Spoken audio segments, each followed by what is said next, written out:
उस समय में कांग्रेस पार्टी के अध्यक्ष के मुंह से जो निकला है, उन्होंने दिखाया है कि अगर सत्ता जनता के लिए संपत्ति और समृद्धि बननी चाहिए तो उनके हाथ में आकर वो विपत्ति बन जाती है। और हम प्रधानमंत्री श्री नरेंद्र मोदी जी के नेतृत्व में किस प्रकार से जन जन के कल्याण के लिए आगे बढ़ते हैं, उसका मैं प्रमाण देना चाहता हूं। जस्ट आपने देखा होगा पिछले 2-3 बजट से जो precious James and jewellery and the luxury items के ऊपर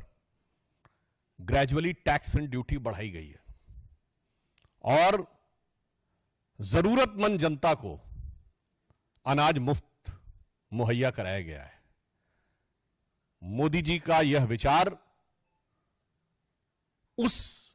भगवान राम के आदर्श से प्रेरित है, चूंकि दीपावली का पर्व है, जिनके लिए लिखा गया है कि मणि माणिक महंगे किए और सहजे तृण जल नाज, तुलसी सोई जानिए राम गरीब नवाज। तो लग्जरियस आइटम्स के ऊपर टैक्स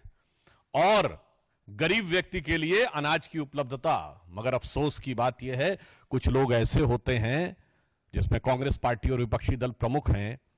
जिनके दिमाग इतने खाली होते हैं कि सत्ता में आने पर खजाना खाली कर देते हैं और इसके बावजूद जनता को वांछित व्यवस्था उपलब्ध नहीं करा पाते हैं। मैं यह बात कहना चाहता हूं कि कांग्रेस अध्यक्ष श्री मल्लिकार्जुन खड़गे जी देश के बहुत वरिष्ठ नेता हैं, वयोवृद्ध कांग्रेसी नेता हैं और उन्होंने निश्चित रूप से कांग्रेस का वो दौर भी देखा है जब कांग्रेस में कुछ एक समझदार नेता होते थे, जिन्होंने वित्तीय संकटों के बीच में भी देश को सही दिशा दी, जैसे पीवी नरसिम्हा राव और प्रणब मुखर्जी। तो हो सकता है आज के इस राहुल गांधी के एरा में, कभी कभी कहा जाता ना कि जिह्वा पर सरस्वती विराजमान हो जाती हैं, तो उनके मुंह से वह सत्य स्वतः निकल गया, या यूं कहें जो हकीकत थी वो जुबान पर खुद ब खुद आ गई। अब उसके बाद मैं कहना चाहता हूं कि एक गांधी की कांग्रेस थी और वहां से जो राहुल गांधी की कांग्रेस, यानी एक राष्ट्र के विचार से प्रेरित कांग्रेस और एक अर्बन नक्सल विचार से प्रेरित कांग्रेस के बीच की यात्रा खड़गे जी ने देखी होगी, तो वही उनके दिल से कहीं ना कहीं निकला होगा। अब उनसे दबाव डलवाकर जो कुछ भी कहलवाया जा रहा हो, अब वो चाहे 7 गिनाएं या 17 गिनाएं, उनके लिए मैं कहना चाहता हूं कांग्रेस पार्टी से कि अब जो होना था वो हो गया। बिगड़ी बात बने नहीं, लाख करो किन कोय, रहीमन बिगड़े दूध को मथे न माखन होए। अब जो होना था वो हो गया है। अब मैं इस विषय का आपको तथ्यात्मक जवाब देना चाहता हूं। कांग्रेस अपने किसी भी प्रॉमिस को कभी भी फुलफिल नहीं कर पाई और जब जब वो सत्ता में आते हैं तो उस प्रदेश के लिए और देश के लिए आर्थिक चुनौतियां लेके आते हैं। हाल ही में उनकी सरकार जिन राज्यों में है उनमें करीब करीब 1.5 साल हो गए। कर्नाटक में आप जाके चेक कर लीजिए,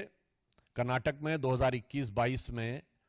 जो इन्वेस्टमेंट था वो 1,63,000 करोड़ था, अब 54,000 करोड़ पे आ गया। हिमाचल में आप याद करिए कि इन्होंने क्या दावा किया था कि हम पेट्रोल और डीजल के दाम कम कर देंगे, आते ही 3-3 रुपए बढ़ा दिए। और उसके बाद क्या स्थिति हो गई कि सरकार के पास कुछ ही दिनों में इतना पैसा भी नहीं रह गया कि वो सही ढंग से सैलरीज भी दे सके। हिमाचल में आपको याद हो, कहा कि सारी बहनों को जो कहा था 1,500 रुपए दे दिए, अभी तक की जो जानकारी है शायद 25-30 हजार से ज्यादा को नहीं मिला है, और फिर भी कहते हैं कि हमने सारा कर दिया है। कर्नाटक में तो आपने यह भी देखा कि वाल्मीकि योजना जो शेड्यूल कास्ट के लिए बनाई गई थी, उससे भी पैसा डाइवर्ट करने का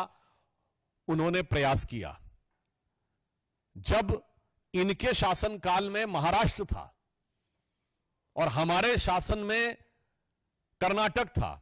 तो इन्वेस्टमेंट में कर्नाटक नंबर 1 हो गया था और महाराष्ट्र पीछे हो गया था, जबकि महाराष्ट्र में देश की आर्थिक राजधानी है मुंबई, अब पुनः महाराष्ट्र फिर नंबर 1 पे आ गया है। तो यह दर्शाता है कि कांग्रेस जब जब सत्ता में आती है तो जो कहा गया वो कभी पूरा नहीं